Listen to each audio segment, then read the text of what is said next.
Hola, me da muchísimo gusto saludarles. Si han llegado a ver este video, es porque estás justamente en el proceso de elaboración de tu tesis y esto me da mucho gusto. Este video espero que les pueda ayudar a elaborar citaciones y referencias adecuadas para cualquier tipo de documento que ustedes quieran elaborar a nivel académico profesional. En este caso, bueno, pues es su tesis. Mucho hemos hablado últimamente acerca de los plagios. Hemos escuchado en las noticias de personajes de la vida pública política aquí en nuestro país, en México, que han plagiado sus tesis y que se han hecho análisis muy exhaustivos y se han encontrado capítulos completos copiados de otros documentos ya publicados anteriormente. Ha sido tanto el boom del plagio en cuanto a tesis que pareciera que ya es de lo más común, ¿no? Escuchar que fulanita plagió su tesis, perenganito plagió sus tesis y pues no hemos visto que haya consecuencias severas o sanciones académicas severas para pues castigar este tipo de actos que desde mi punto de vista son inaceptables, sobre todo cuando tú perteneces a un sector público y cuando estás al frente de cargos públicos importantes. Desde mi punto de vista, ¿cuáles son las causas por las cuales una persona puede hacer plagio? Son varias causas. Una de ellas es la ignorancia, que desde luego no está justificado que porque no sepas hacer una cosa tengas que copiar exactamente lo que hace alguien. La ignorancia en cuanto a que no hay una formación adecuada, no una educación hacia la investigación porque ignoramos que el citar el pensamiento o la investigación de alguien y copiar ese párrafo o ese hallazgo en nuestro documento no es plagio siempre y cuando tú le des el crédito a esa persona que publicó o es dueña de ese hallazgo. Entonces, la falta de reconocimiento de fulanito dijo, de con base en las investigaciones de Perenganito, entonces es que tú puedes ir construyendo tu tesis siempre y cuando reconozcas a este autor. Entonces, no hay cabida a plagiar cuando tú reconoces el trabajo y el pensamiento de las personas, ¿no? Ese es un punto, la ignorancia y la falta de preparación. El segundo punto, pues, es la falta de vergüenza, ¿no? Porque de repente ya dices, no, pues lo copio al cabo que nadie se va a dar cuenta. Y resulta que pasan los años y sí nos dimos cuenta. Entonces, el cinismo también es una pequeña dosis de causa por la cual la gente está plagiando. La tercera razón es porque no tomamos medida de las consecuencias que esto debe representar. En otros países se han encontrado situaciones de plagio a publicaciones, se quita el título, ajá, y la persona tiene que, o sea, si es una tesis de maestría, la persona se queda sin el grado académico hasta que no haga una nueva investigación o hasta que no recurse el programa. Entonces, en nuestro país, pues no ha habido consecuencias ni sanciones que pudieran considerar el hecho de tomarte muy en serio la idea de que si plagias es un acto grave, es un robo y que puede ser sancionado. Entonces, cuando hay impunidad al respecto y las autoridades, tanto académicas como gubernamentales, no toman acciones, pues entonces las personas se les hace lo más. En fin, la idea con esto es que consideremos que nosotros somos docentes y que debemos ser un ejemplo y un referente de honestidad y que pues el hecho de que desconozcamos las metodologías para citar no nos exenta de cometer o sea, no es aprobable que se cometa este tipo de situaciones. Yo a lo largo de mi experiencia acompañándolos a ustedes, los docentes, en su proceso de elaboración de tesis, he encontrado dificultades severas en la forma de citar. Y esa es la razón por la cual les estoy compartiendo esta información. Esta información la tomé de un curso que yo misma tomé en el PFI de la UPAEP. Es un curso que se llama Nanocurso de APA y está elaborado por el profesor Alejandro de la Cruz Ruiz, que es un profesor de UPAEP. Yo le agradezco enormemente al profesor el que nos haya dado la posibilidad de tomar un curso en línea porque particularmente a mí me parece que tenemos que estar actualizados, aunque ya vengamos teniendo este ejercicio de citación, ¿no? Yo elaboré una tesis doctoral y pues obviamente necesitamos actualizarnos de cómo hacerlo, a diferencia de cuando hice mi tesis en posgrado, en fin, tenemos que actualizarnos porque esto va cambiando, porque la información siempre se tiene que actualizar. Este curso lo tomé yo en línea y tomé mis notas en este cuadernito y lo que yo hice es que todas las notas que tomé del curso, porque nos abrieron el curso varios días, todas las notas las pasé a PowerPoint y esa es la presentación que ahorita les voy a compartir para que ustedes la tengan y pues básicamente la puedan ustedes consultar. Esta presentación se las voy a dejar en sus cursos para que ustedes la puedan estar consultando con frecuencia. Son dos las herramientas que usted, más bien tres los documentos que ustedes deben de tener permanentemente en su escritorio mientras estén elaborando su tesis. El primero es el manual APA. Séptima edición. El segundo es un manual de elaboración de tesis que nos proporciona la universidad y que todos los profesores que imparten la materia de reflexión tienen que compartir en su plataforma. Y tres, esta presentación que de alguna manera les puede resumir lo que es el manual APA. Obviamente que viene muy resumido y es para textos, básicamente, entonces para manuscritos, pero esto no los exenta de que cuando tengan dudas y deseen ampliar información, se vayan directamente a su manual APA.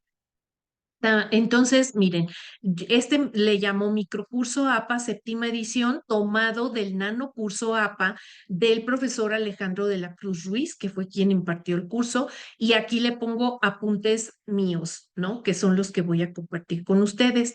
Vamos a tocar a lo largo de, de esta presentación 5 puntos fundamentales. Uno, que cómo citar cuando estás haciendo un manuscrito. Dos, ¿cuál es la diferencia, por ejemplo, entre citas narrativas y parentéticas? Tres, cómo se hace una buena paráfrasis y cómo citar textualmente algo. La cuarta parte tiene que ver con cómo referenciar, porque no solamente es importante citar, sino también referenciar. Y en este sentido, reconocer que tenemos, que la UPAEP nos da herramientas muy valiosas. Cada uno de ustedes tomará su curso de biblioteca, que yo ya los acompañaré en ese proceso. Y en este curso de bibliotecas, sobre todo en la materia de reflexión, este curso de biblioteca les va a dar la posibilidad de conocer cuáles son las herramientas que nos ayudan a referenciar adecuadamente. Y agregué yo un quinto punto. Este punto es mío, no viene en el curso del profesor Alejandro y tiene que ver con cómo citar cuando utilizamos inteligencia artificial. Por ejemplo, la llegada de la inteligencia artificial es inminente y cómo podemos aprovecharla como docentes, porque es una herramienta formidable. O sea, desde mi punto de vista, 100% recomendada, siempre y cuando se sepa utilizar adecuadamente y citar adecuadamente. Entonces, bueno, vamos básicamente con, dentro del formato manuscrito, a hablar de qué tipo de letra debo utilizar. Según APA, puedes utilizar las siguientes fuentes. Arial, Calibrí, pero se recomienda utilizar Times New Roman a 12 puntos. ¿Ya? La Arial o la Calibri puede ser a 11. Si vas a utilizar Times, tiene que ser 12 puntos. Lo que sí es bien importante, independientemente del tipo de letra que selecciones, es que la misma letra debe estar a lo largo de todo el documento. O sea, no puedes utilizar Arial en algunas ocasiones, luego cambiar a Calibri y luego terminar con Times New Roman. Tienes que ser el mismo tipo de letra en todo el documento. ¿Cómo debemos armar nuestro documento? Pues lo básico es que tenga una portada. La portada oficial de la elaboración de tesis la vas a encontrar al final de tu manual de elaboración de tesis. Está la portada oficial de la universidad donde viene el logotipo de la universidad y toda la información que debe contener tu tesis, ¿no? ¿A qué decanato pertenecemos? El título de tu tesis, tu nombre, el nombre de la maestría, el nombre de tu asesor o de tu director de tesis, la fecha, el lugar donde estás, donde está más bien la universidad, porque, por ejemplo, puedes tú estar en otro estado de la República, pero tú debes citar, debes poner el lugar de origen de la universidad donde estás estudiando. Entonces, eso es bien importante a considerar. Por ejemplo, yo hice mi doctorado en una universidad en Chiapas, estando yo en Puebla, entonces tuve que citar en mi portada, tuve que poner Tuxtla Gutiérrez, Chiapas, porque es el lugar donde yo estaba estudiando, ¿de acuerdo? Entonces, así es. ¿Qué es lo que debes de tener? Además de tu portada, despuesito de la portada viene el resumen o abstract. Todo esto debes consultar el manual de elaboración de tesis. Vuelvo a repetir que puedes encontrar en tu curso, el cual te voy a compartir. Una vez que hiciste tu portada, ahorita, por ejemplo, que vas a empezar a hacer tu tesis, si estás en reflexión, puede ser que tu título no sea el definitivo, ajá, porque a veces variamos, ¿no? Y tenemos que cuidar mucho la redacción de nuestro título. No te preocupes, pon ahorita el que a ti se te ocurra. Después, sobre la marcha, tú puedes ir modificando tu título, ¿de acuerdo? Después de la portada viene un resumen o abstract. Este es bien importante que contenga estos puntos.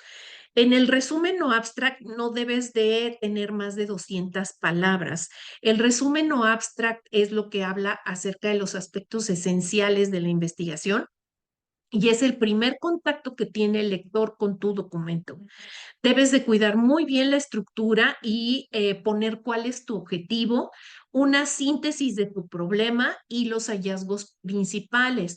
Es decir, vas a hacer, cuando tú estés redactando el resumen o abstract, tienes que pensar que si te subiste a un elevador con una persona y esa persona, tú vas en planta baja y vas a ir al quinto piso con esa persona y esa persona te va a preguntar, oye, ya hiciste tu tesis, ¿de qué se trata? Y en el momento de que tú te subes al elevador y llegas al quinto piso, tienes que contarle a la persona de qué se trata tu tesis, ¿de acuerdo? Llegas al quinto piso, se abren las puertas del elevador y se olvidan, ¿ok? Entonces tienes que ser muy asertiva y muy clara y claro, muy clara o claro en tu redacción, ¿de acuerdo? Entonces, ese es el abstract. Después del abstract viene el índice. El índice contiene las partes de todo el documento y la página donde puedes encontrar cada tema. Yo te sugiero que elimines, y esto también lo dice el manual de elaboración de tesis, elimines puntos suspensivos entre el tema y la página. Se ve mucho más limpio y mucho más ordenado. Agrega también las tablas. Si pusiste tablas, puedes agregar tabla número 1, página fulana, tabla número 2, página perengana, ¿no? Y figuras en caso de que hayas utilizado algún diagrama o alguna figura, por ejemplo, si sueles poner la herramienta del árbol cuando hiciste tu análisis del problema y lo quieres poner, entonces puedes incluirlo y la anexas en el índice como figura. Al final del índice vienen los anexos. En los anexos puedes poner fotografías, puedes poner, por ejemplo, el diseño del instrumento que hiciste para tus entrevistas, puedes poner fotos y los anexos no llevan página. Puedes poner fotitos de tus alumnos, fotitos tuyas dando tu curso, de lo que tú quieras que genere evidencias de tu intervención y de tu producto. Para una adecuada paginación, te recomiendo que consultes tu manual de elaboración de tesis porque el índice, por ejemplo, se pagina con números en minúscula romanos y es la único, todo el índice va paginado con números romanos en minúscula.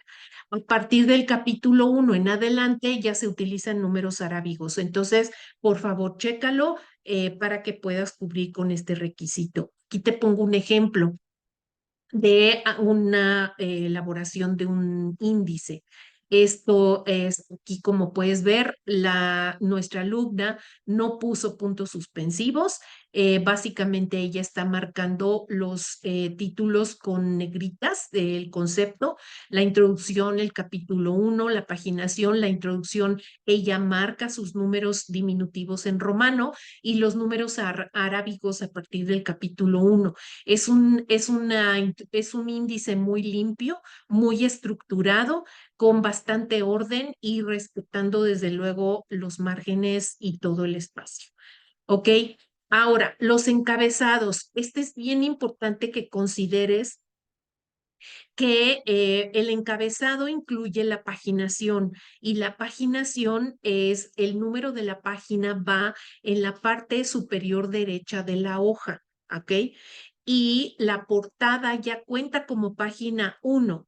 El resumen cuenta como página 2, aunque esos no se paginen. Es decir, el contenido ya como número arábigo ya inicia considerando la paginación anterior, ¿sale?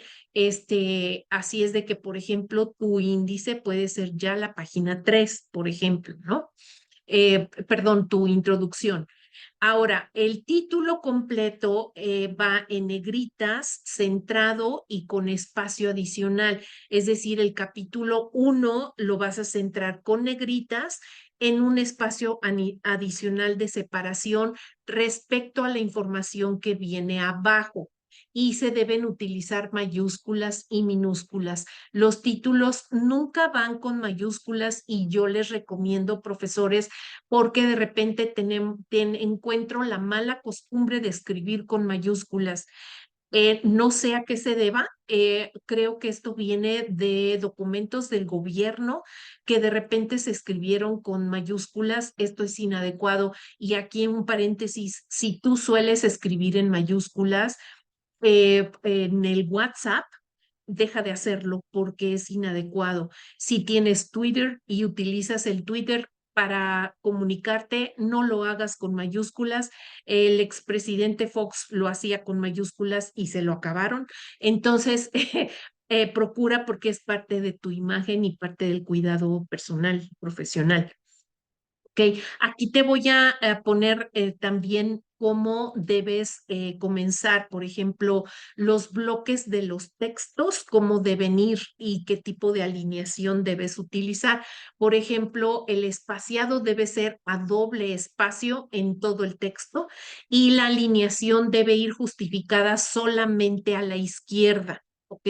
No utilices la paginación de alineada izquierda y derecha. De repente me dicen, es que se ve muy feo. No, no es que se vea feo, no estamos cuidando la estética, estamos apegados a una metodología. Entonces, la justificación es solo a la izquierda. No debes añadir espacios adicionales entre párrafos. ¿Ok? Es decir, que tú marcaste un párrafo, terminaste con punto y aparte y le das doble espacio, eso es inadecuado. Terminas un párrafo con punto y aparte y continúas en el otro espacio con tu sangría correspondiente de 1.3 centímetros al inicio de cada párrafo. Los párrafos no deben ser menores a 5 renglones. Es decir, para que tú cambies de párrafo, tiene que contener tu texto, tu párrafo, 5 renglones y entonces sí puedes continuar con otro párrafo, porque de repente son 3 renglones y otro párrafo, 3 renglones y otro párrafo, pensando que así puedes llenar más espacios. Y aquí sí quiero ser bien detallada con esto.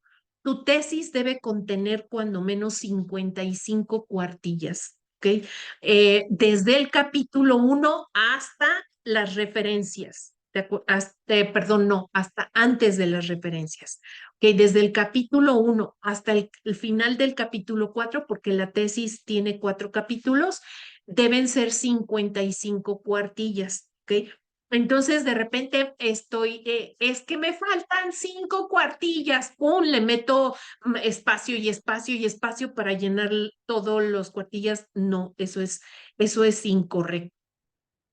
En este cuadro sinóptico, el autor del curso nos pone cómo poder utilizar, por ejemplo, cómo colocar más bien dentro de tu texto, cómo se colocan los títulos. El título 1, que es el título central, por ejemplo, capítulo 1, va centrado y en negritas. Capítulo 1, planteamiento del problema, centrado y con negritas. Si tienes un título 2 que es 1.1 antecedentes, entonces lo pones alineado a la izquierda y con negritas. Inicias el párrafo con sangría de 1.3 centímetros siempre, ¿sale? Si tienes un título 2, por ejemplo, 1.2, no sé, el nuevo contacto con la realidad, entonces lo pones al mismo nivel, ¿de acuerdo? Pero si ya tienes otros subtítulos, esos subtítulos, por ejemplo, el 1.1.1, ese ya va alineado a la izquierda con negritas e itálica. La letra itálica es esta que te estoy poniendo, que es inclinada hacia la derecha, ¿ok?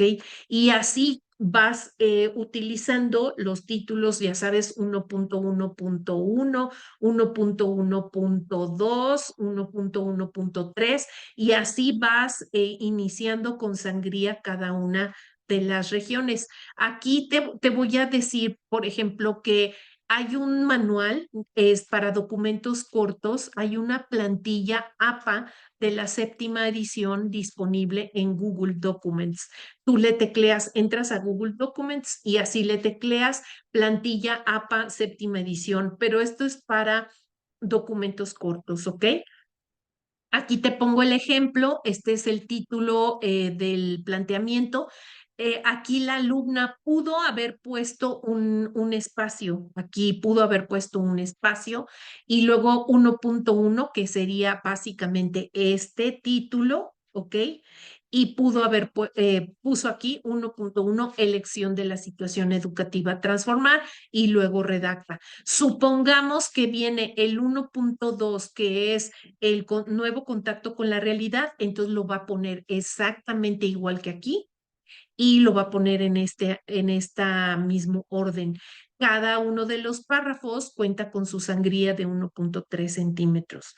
La alineación a la izquierda es esta que estoy mencionando, que solamente va alineado a la izquierda. Esta parte de acá a la derecha no se alinea, se deja tal cual, ¿de acuerdo? Este es un ejemplo. Ahora, vámonos con el concepto de cómo hacer citas narrativas y parentéticas. ¿Cuál es la diferencia entre una cita narrativa y una parentética? Aquí en este punto 2, voy a hablar exclusivamente de cómo citar. ¿Ok? Bien, las citas, ¿cuál es la diferencia entre una cita y una referencia? Para que nos quede bien claro, porque este punto tiene que ver con citas, ¿ok? Las citas siempre van ubicadas dentro del texto cada vez que se hace mención de la idea de alguien más. Indica exactamente qué idea o palabras fueron tomadas de alguna fuente. Ujú. Entonces, yo hago mi cita y forzosamente tengo que convertirla en referencia y la referencia va al final. ¿Ok?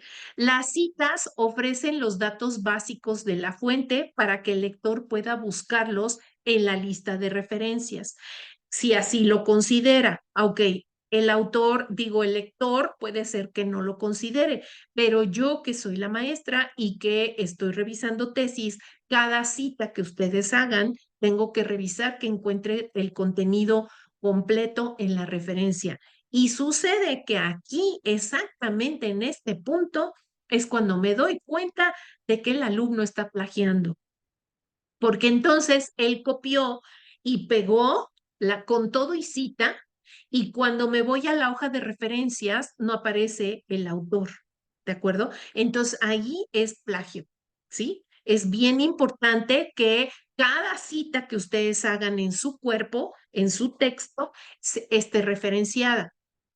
Ahora, vamos a ver qué es una referencia. Una referencia se añade al final del manuscrito o antes del apéndice, si es que hubiera apéndice. En el caso de ustedes, no van a poner apéndice en el caso de elaboración de tesis porque el manual no nos lo marca, pero va al final del manuscrito, es decir, terminando el capítulo 4. Las referencias es un listado de cada una de las fuentes que se citaron en el documento. No se deben incluir referencias que no están citadas. También suele suceder eso, ¿no? Por ejemplo, hay profesores que te dicen, en mi caso, por ejemplo, yo tenía, en el caso de elaboración de mi tesis doctoral, tenía yo que poner 50 referencias mínimo. ¿Ok? Entonces, pues resulta de que voy en la 45 y me faltaron 5 y entonces jálate autores y resulta que esos autores que incluiste en tu hoja de referencias no están en tu cuerpo, también es plagio. Entonces, toda referencia debe estar, su cita debe estar en tu texto y en tu documento, ¿de acuerdo?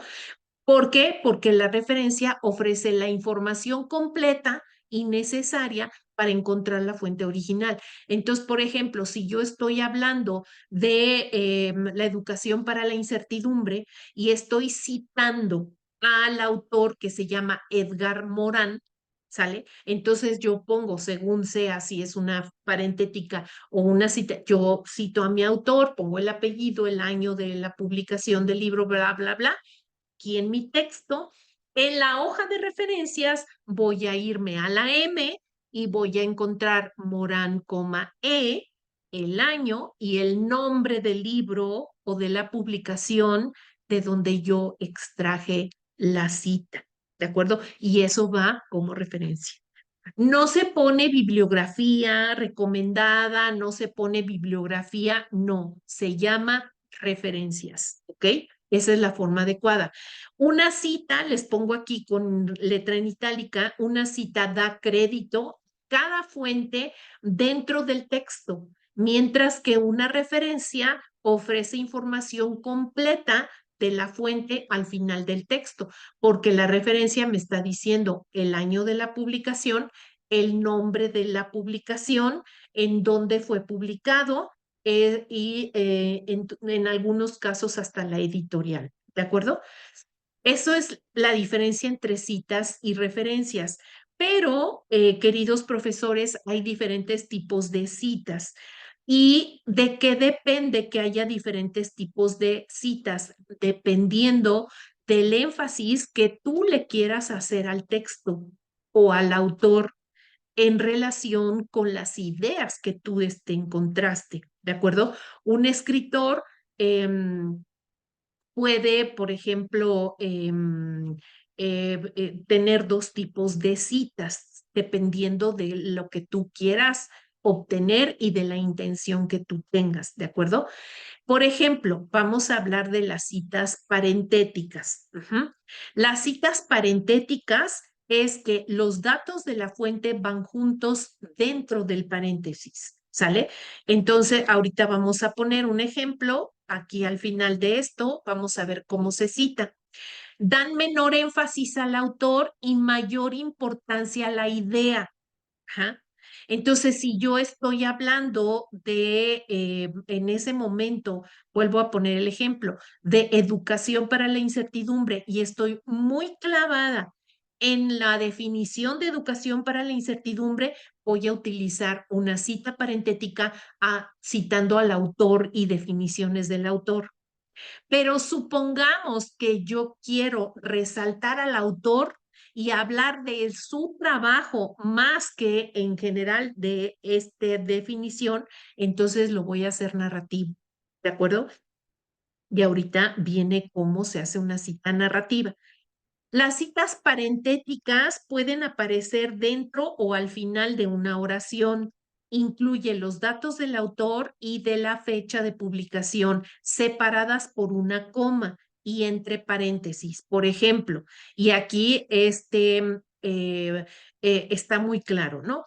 El ejemplo dice, el color de la cobertura de chocolate puede afectar la percepción sobre el sabor del pastel.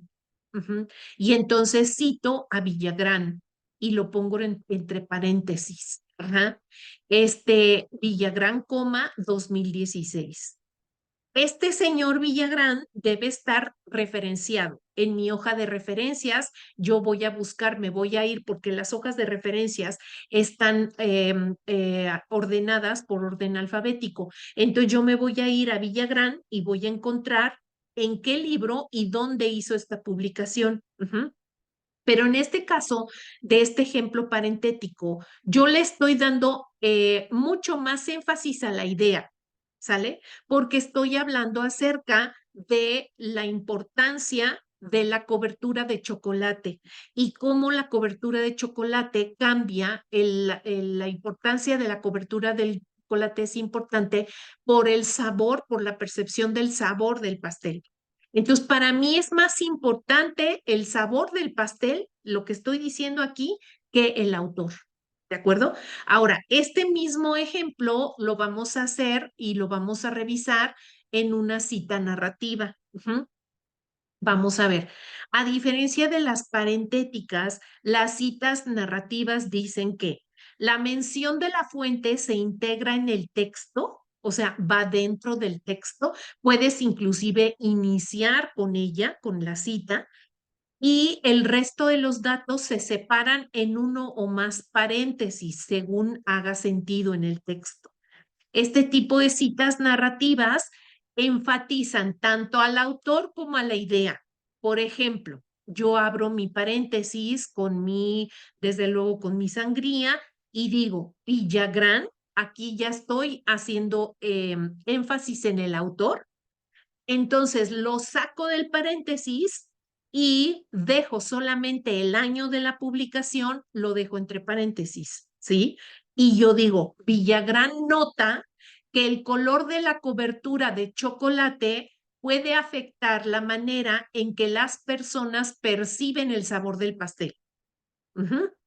¿Se dan cuenta? Es exactamente lo mismo que la cita parentética, pero en el caso de la parentética le estoy dando más énfasis a la idea y en el caso de la narrativa le estoy dando más énfasis al autor.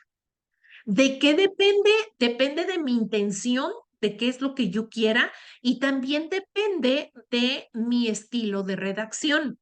¿De acuerdo? Porque yo puedo utilizar ambas y son bastante aceptables en relación con lo que yo esté escribiendo. Entonces, el apellido del autor aquí, en la cita narrativa, aparece mencionado dentro del texto y la fecha entre paréntesis inmediatamente después. El nombre del autor puede incluirse en cualquier lugar de la oración siempre que haga sentido. Es decir, si yo quiero continuar, por ejemplo, redactando esto, dice, Villagrán nota que el color de la cobertura de chocolate puede afectar la manera en que las personas perciben el sabor del pastel, aquí tú puedes continuar. Ujú. De manera que es muy importante cuidar la elaboración de la cobertura de chocolate y utilizar un tipo de cocoa que pueda favorecer la percepción del sabor del pastel, según Villagrán en su bla bla, y puede seguir hablando del autor. Ujú. Entonces, esta es la diferencia entre parentética y narrativa. Ambas son aceptables, ambas son adecuadas, depende de ti lo que decidas hacer y cómo decidas citar a tu autor. ¿Sale? ¿Cuáles son los casos más comunes en la citación? Los casos más comunes es cuando tú tienes un autor y no encontraste la fecha. Ajá. O sea, lo encontraste, investigaste, sabes quién es, pero no tienes la fecha. Entonces puedes poner el apellido del autor y se utilizan las siglas S.F, que significa sin fecha. Ujú. Y obviamente cuando cites a este señor López, en las referencias tú puedes poner el apellido y puedes poner sin fecha, ¿ok? López, coma, S.F y te indica sin fecha. También suele suceder con frecuencia que lo que no encontraste fue el autor, o sea, sí encontraste el año, pero no encontraste el nombre del autor. Entonces, lo que se recomienda es que pongas el título de la publicación o sus primeras palabras si es que es muy largo. Entonces, por ejemplo, supongamos que la publicación, el libro o el artículo se llama Habilidades interpersonales y pones la fecha de la publicación. ¿De acuerdo? ¿Por qué? Pues porque no encontraste el nombre. Algunos autores pueden juntar dos apellidos por medio de un guión medio. Y también es muy común poner García Romero. Por ejemplo, hay una autora que se apellida, bueno, son varios, son hermanos, Díaz Barriga. El Díaz Barriga es un solo apellido, ¿ok? Y no se utiliza el guión medio. Se utiliza el guión medio cuando quieren, cuando el autor quiere juntar el apellido paterno y el materno juntos, ¿ok? Entonces sí se divide por un guión medio. Ujú. Em, También es muy común encontrar algo que se llama reiteración del autor, es decir, cuando lo vuelves a mencionar al autor después de pocas líneas de haberlo citado. Y aquí te pongo un ejemplo con este autor que junta sus dos apellidos y se pone García Romero, y citas, en este caso es una cita parentética, perdón, sí, parentética. Pones García Romero 2028, no, es narrativa, perdóname, es narrativa porque va el año afuera. García Romero describió el caso de un gato de 31 años que sobrevivió en la calle comiendo sobras de la pescadería. A pesar de que la mayoría de los gatos solo vive 15 años en promedio, el etólogo, y aquí te pongo con negritas, porque el etólogo se refiere a García Romero. Ujú. Confirma que la buena alimentación puede alargar la expectativa de vida en los felinos. Entonces, aquí cuando pongo el etólogo, estoy haciendo una reiteración de autor, es decir, no voy a volver a publicar, no voy a volver a mencionar su apellido, pero me voy a referir a él a través de su profesión o a través de, puedo poner también el autor, ¿no? En lugar del etólogo, puedo poner el autor confirma y ya sabemos que me estoy refiriendo a García Romero. O puedo poner el profesor o el maestro o el doctor y sin necesidad de volver a utilizar sus apellidos.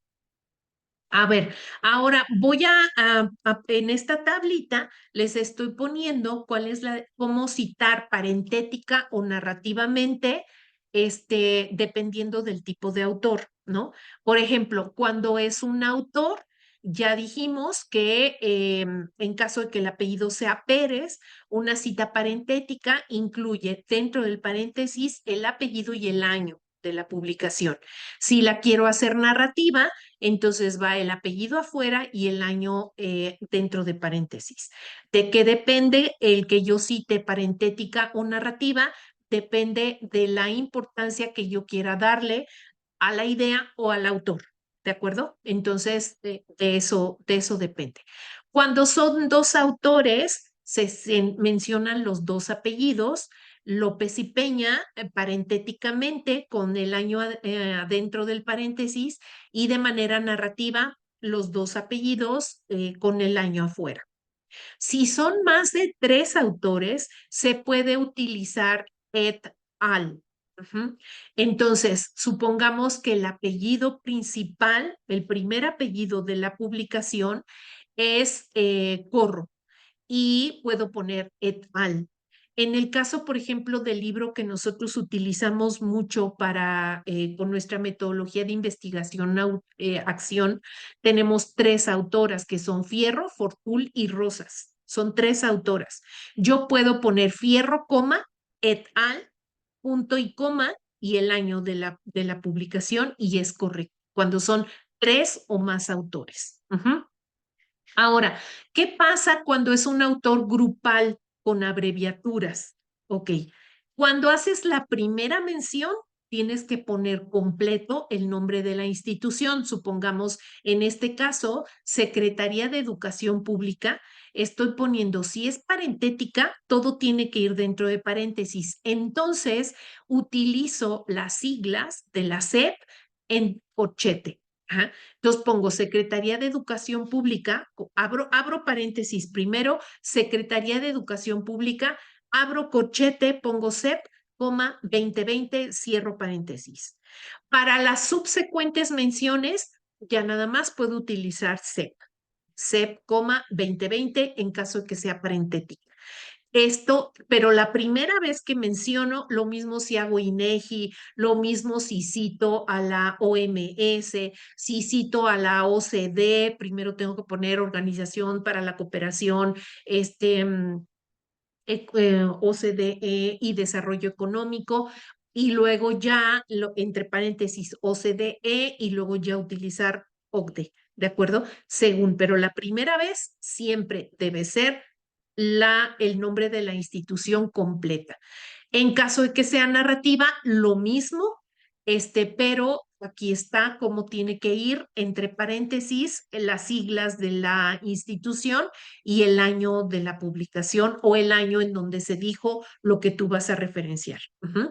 Si es un autor grupal sin abreviatura, aquí pondríamos Universidad Anáhuac, por ejemplo, o Universidad Popular Autónoma del Estado de Puebla 2020 o 2022 o 2023, en caso de que sea parentética, y en caso de que sea narrativa, Universidad Anáhuac y afuera 2020. Estos son los casos más comunes de citación. ¿Ok? ¿Qué es lo que nos obliga este tipo de ejercicios? Nos obliga a cuidar con todo detalle lo que redactamos. ¿Sí? Esto no es otra cosa más que un ejercicio de un ordenamiento de estructura de pensamiento, porque tú, punto número uno, necesitas leer muchísimo. Ajá. Punto número dos, necesitas saber organizar la información que tú estás leyendo. Y punto número tres, saber adecuadamente cómo darle crédito a ese personaje o a ese autor o esa publicación o a esa institución. Entonces, de lo que digamos que aquí una de las habilidades más grandes es la minuciosidad que tú tengas para poder redactar. Y finalmente te va a ayudar muchísimo porque tú vas a notar cuando termines tu tesis, cuando tú ya hayas cursado ambas, es más, finalizando la materia de reflexión de la práctica docente, cuando terminas la mitad de tu tesis, es decir, la construcción de tu marco teórico, tú vas a darte cuenta de que tu lenguaje y tu forma de comunicarte se convierten en un lenguaje académico y tú vas percibiendo que ya tienes una mayor habilidad y una mayor competencia para comunicarte de manera adecuada y sobre todo para aprender a discriminar información. Vamos con el punto 3, que es cómo parafrasear y cómo hacer citas textuales. Primero, ¿qué es la paráfrasis? Yo estoy segura que muchos de ustedes saben qué significa parafrasear, pero voy a leer textualmente la definición. Cuando parafraseas es cuando tú utilizas la paráfrasis como una cita, es que utilizas tus propias palabras para presentar las ideas tomadas de la fuente. Es muy importante aquí la habilidad de síntesis, ¿sí? Tú leíste un texto y cómo con tus propias palabras puedes resumir o sintetizar esto que acabas de leer. Las paráfrasis es el tipo de cita más utilizada en textos con el formato APA porque enfatizan las ideas sobre las palabras y permiten que la lectura sea mucho más ligera y enfocada. Sobre todo cuando el texto que tú estás leyendo es muy rebuscado, entonces lo quieres hacer más accesible y es importante que lo puedas traducir con tus propias palabras. Se recomienda cuando parafrasees, se recomienda siempre utilizarla a menos de que, o sea, se recomienda utilizar siempre la paráfrasis a menos que tenga una razón importante para usar las palabras exactas del autor. Es decir, si tú no necesitas citar textualmente al autor, entonces parafrasea. Ujú. Si tú necesitas textualmente citar el pensamiento de este autor, entonces utilizas una cita textual. Esa es la diferencia entre parafrasear y cita textual. Ujú. Algunos ejemplos de paráfrasis. Ajá. Aquí el autor nos pone, por ejemplo, la cita original. En el texto original dice, la finalidad del arte es dar cuerpo a la esencia secreta de las cosas, no el copiar su apariencia. ¿Ok? Y dice Aristóteles sin fecha. Ajá. ¿Cómo parafraseamos esta idea de Aristóteles? Aquí ponemos, según Aristóteles, sin fecha, cambiamos de forma de citación. El arte tiene la misión de encarnar la esencia oculta de la realidad en vez de simplemente copiar su apariencia. Es decir, yo voy a parafrasear el pensamiento de Aristóteles de una manera más simplificada para hacerlo más accesible. Otro ejemplo, dice, hablar es el arte de sofocar e interrumpir el pensamiento. Y de manera parafraseada, estoy poniendo traducir con palabras y de manera exhaustiva el pensamiento y las ideas es todo un arte. Ujú. Entonces, es lo mismo, nada más que yo lo estoy traduciendo con mis propias palabras. Aquí les pongo 5 pasos para parafrasear que tienen que ver con leer, identificar la idea, redactarla, añadir la cita, ya sea narrativa o sintética, y referenciar. Son 5 pasos para hacer una adecuada parafraseo. Entonces, ahora vamos a hablar acerca de los títulos y de los subtítulos, ¿sale? El título, por ejemplo, en esta parte de título es los subtítulos de qué sirven. El subtítulo es agregar texto, imágenes, arte y videos, ¿sale? Agregas transiciones, animaciones y movimientos. Guardas en OneDrive para acceder a tus presentaciones eh, desde el equipo y la tableta o el teléfono.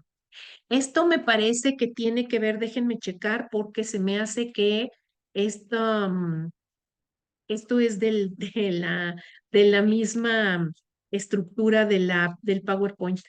Este, ya vimos citas parentéticas, discúlpenme, paráfrasis y texto, y ahora voy a hablar de títulos.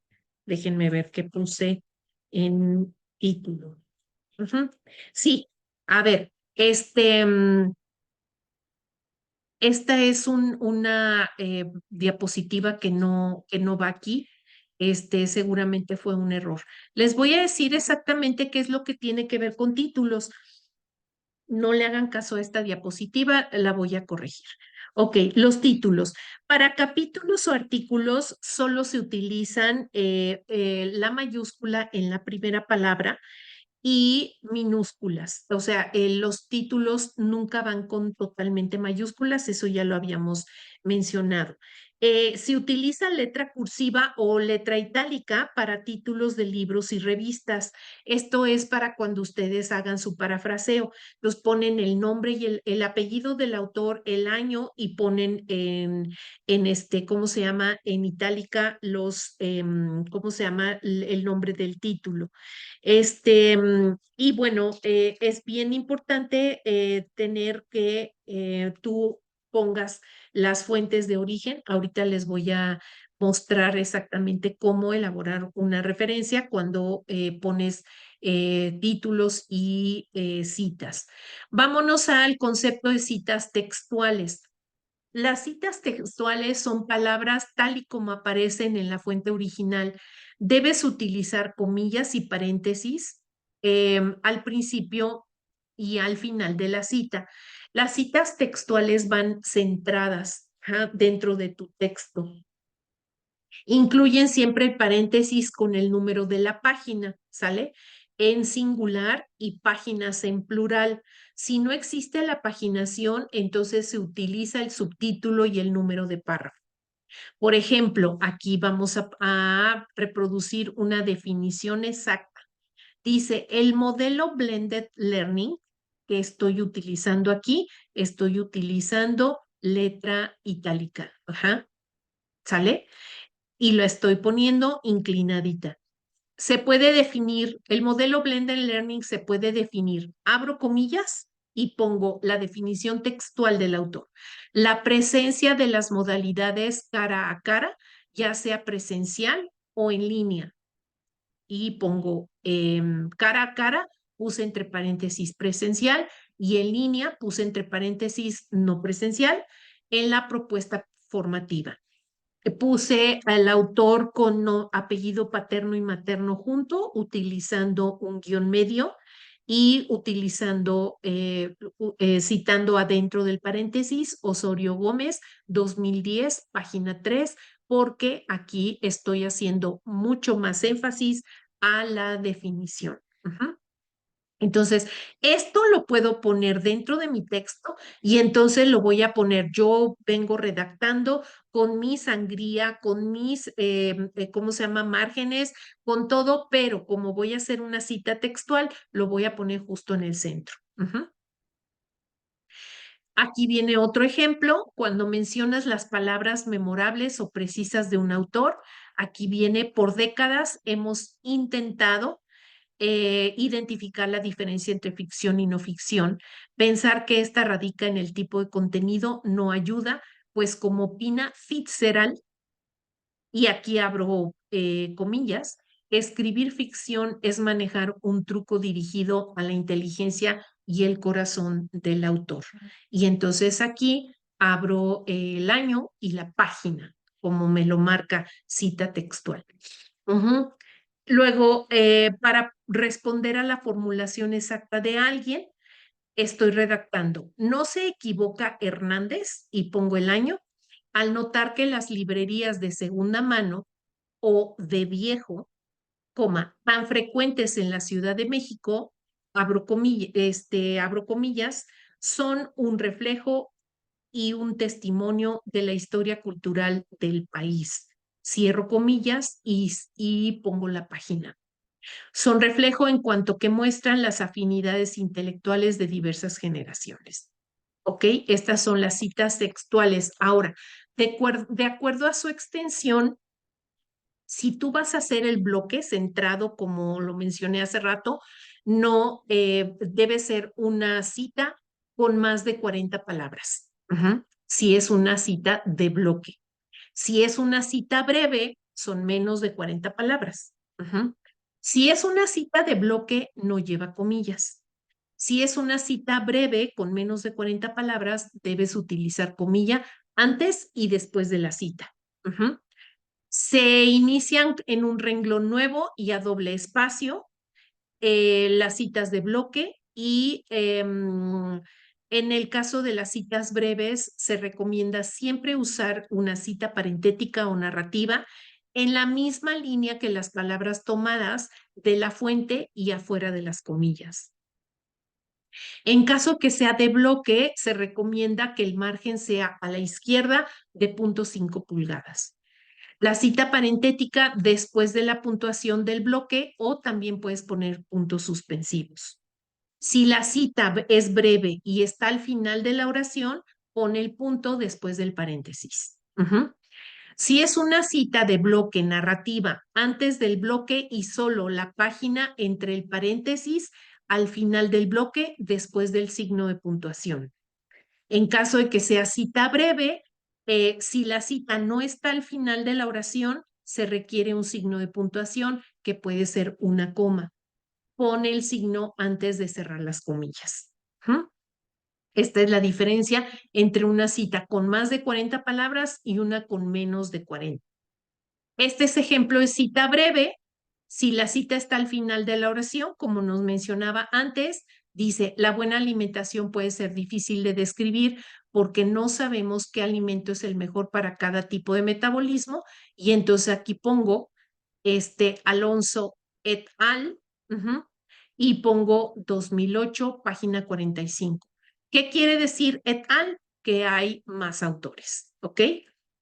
Luego, si la cita no está al final de la oración, es incluso los adultos tenemos temor a la oscuridad. Eso va entre comillas. Como se ejemplifica en nuestra preferencia por prender la luz lo más rápido posible cuando nos levantamos por la noche.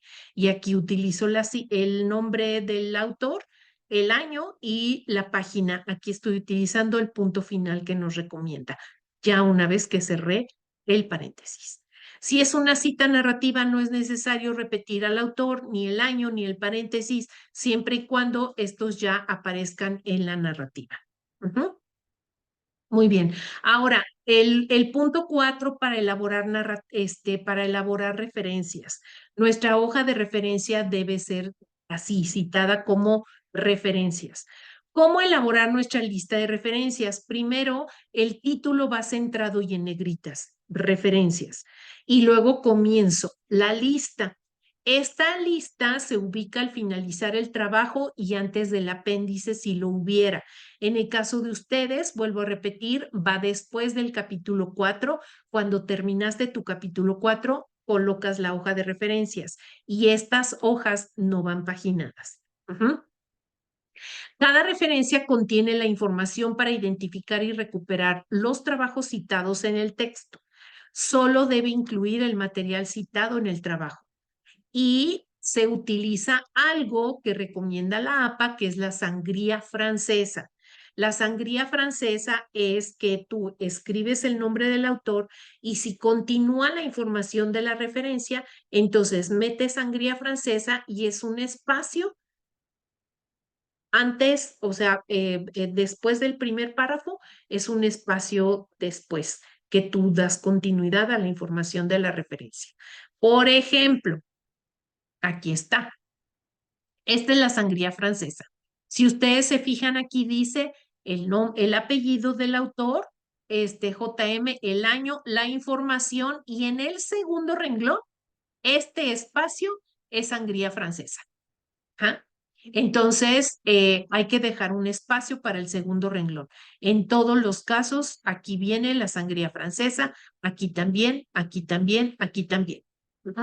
La sangría francesa yo les recomiendo para aprender a elaborarla. Hay muchos videos en YouTube que te indican cómo puedes hacer tu sangría francesa. Chécalos, están muy accesibles y con ello puedes aprender a elaborar la sangría francesa.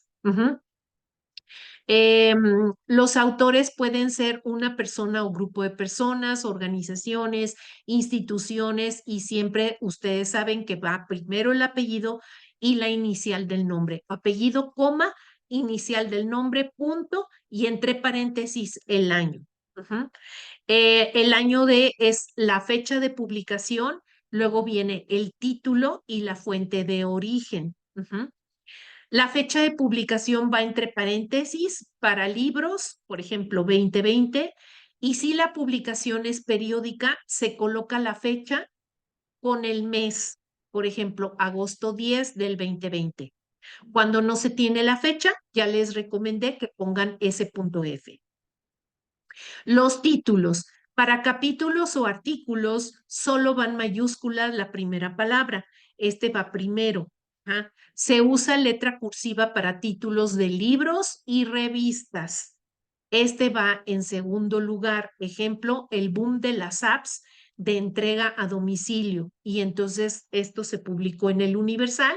El nombre del periódico va en letra cursiva. Ahora, vamos a hablar acerca de algunos otros tipos de fuentes que se llaman fuentes de origen.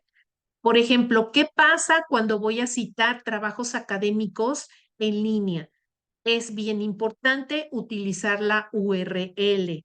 ¿Cómo obtengo la URL? Pues es la dirección electrónica que aparece en tu buscador. Entonces, por ejemplo, aquí voy a citar Banco Central de la Reserva de Perú, 2018, reservas internacionales netas, y aquí estoy poniendo la URL. ¿Cómo citar? Si es un video de YouTube, entonces aquí tengo el nombre, el apellido del autor, igual su sigla de su nombre, el primera letra de su nombre, tienes raíces latino, el año, el nombre del video, algunos cambios en el mercado inmobiliario con letras en itálica, video de YouTube y la liga al video. ¿Mm? Siempre que vayan a poner URLs y ligas, por favor chequen que funcionen esas ligas, porque luego me ha pasado que yo tengo en las referencias el video, copio y pego la dirección, me voy a YouTube y resulta que ya no existe, que ya no está publicado o que está incorrecto. Entonces, verifiquen siempre que funcionen sus URLs y sus ligas. Y como punto final, profesores, ¿cómo referenciar cuando se utiliza la inteligencia artificial? No le tengan miedo. El primer punto que quiero mencionar aquí es no le tengan miedo a la inteligencia artificial, ni tampoco piensen que por ser inteligencia artificial los alumnos van a plagiar absolutamente todo. Mm, Hay formas de hacer referencias cuando tú estás utilizando inteligencia artificial. Particularmente yo lo hice para elaborar una conferencia que di apenas sobre el tema de inclusión en educación. Utilicé el chat GPT y para mí fue una experiencia de tercer tipo. O sea, fue súper bueno, súper eficiente y me ayudó muchísimo. Entonces, pues aquí les hago una pensamiento mío. ¿Cuál es el éxito de poder tener un acercamiento con la inteligencia artificial y utilizarla como herramienta de ayuda para nosotros? Primero, que el profesor sepa preguntar y tenga claridad sobre lo que necesita. El pensamiento del crítico del profesor es fundamental porque tú vas creando tu propio algoritmo dentro de la conversación que tengas en el chat GPT. Entonces, si no sabes preguntar, pues lo más seguro es que no tengas la información que tú quieres. Es muy importante que aprendas a preguntar y así vas construyendo tu propio algoritmo. Es bien importante, y aquí les pongo artículos obligatorios que el docente debe de leer, el docente y el docente investigador. Son dos artículos que nos sugieren herramientas para nuestro trabajo, herramientas de inteligencia artificial, desde cómo hacer una planeación, desde cómo, por ejemplo, abordar temas y problemáticas con los alumnos, cómo llevar un eficiente control de grupo, cómo llevar una eficiente administración del estrés, cómo, por ejemplo, aproximarnos al ABP o al aprendizaje basado en proyectos. O sea, son una maravilla. Y también nos dan herramientas de inteligencia artificial que ya todos los profesores debemos conocer. Entonces, por favor, lean estos artículos, aproxímense, entren, chaten en el GPT, hagan una conversación, hablen acerca de un tema. Por ejemplo, si el día de mañana o pasado mañana ustedes tienen que hacer su clase tiene que ver con, no sé, despejar ecuaciones de primer grado, entren al chat GPT y vean cómo hay formas nuevas, diferentes y actuales para poder abordar. No se queden con la información de hace 5 o 10 años que ustedes tienen dando esa misma clase. Busquen cosas nuevas y novedosas. Profesores, estamos trabajando con generaciones diferentes a la nuestra. No podemos educarlas igual que como nos educaron a nosotros. Aquí les pongo cómo se cita cuando tú estás haciendo una investigación, cómo según la APA séptima edición se cita en el chat GPT. lo más importante es que tú pongas evidencia de tu algoritmo, es decir, puedes hacer captura de pantalla de la conversación que tú tengas con el chat GPT, ¿no? Aquí viene un ejemplo concreto de cómo citar. Si, por ejemplo, aquí le puedes poner la pregunta que tú hiciste, en este caso es, ¿la división del cerebro izquierdo del cerebro derecho es real o es una metáfora? Y lo que te contesta el chat GPT. Entonces, tú pones aquí OpenAI, ajá, OpenAI y el año en que tú hiciste esa consulta. Esta es la cita. ¿Y cómo la vas a poner en tu hoja de referencias? Vas a poner OpenAI, el año en que lo hiciste, vas a poner el chat GPT, que fue la fuente, marzo 14, versión, ajá, gran modelo de lenguaje, si es tu tema, por ejemplo, y pones la URL o la dirección de donde estuviste chateando con esta inteligencia artificial. Y esa es la forma en que tú das reconocimiento y puedes seguir utilizando. Hoy día todos los investigadores deben aprender a utilizar ChatGPT.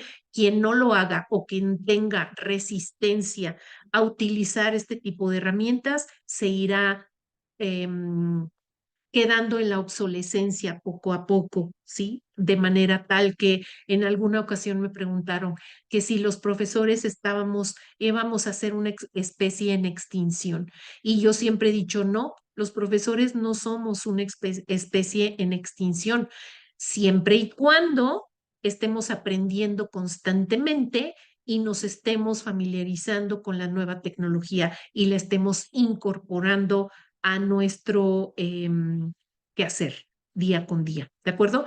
Entonces, bueno, llegamos al final de esta presentación, profesores. Lamento mucho haber tenido una diapositiva incorrecta, que es la del título. Les prometo que cuando les suba el archivo ya no va a estar esa diapositiva y lo voy a corregir, pero en general, si hubo alguna duda que quieran ampliar, váyanse al manual de elaboración de tesis y a su manual APA para que puedan clarificar la información o ampliar la información que les estoy dando. Les deseo todo el éxito del mundo. Deseo que por favor generen productos importantes, que sus tesis sean una aportación a su profesión y que con ello y con sus investigaciones vayamos cada día incrementando el prestigio docente y vayamos un poquito recuperando tal vez posiciones que hasta cierto punto hemos perdido como docentes. Entonces, pues los dejo y nos seguimos viendo en clase. Hasta luego, bye bye.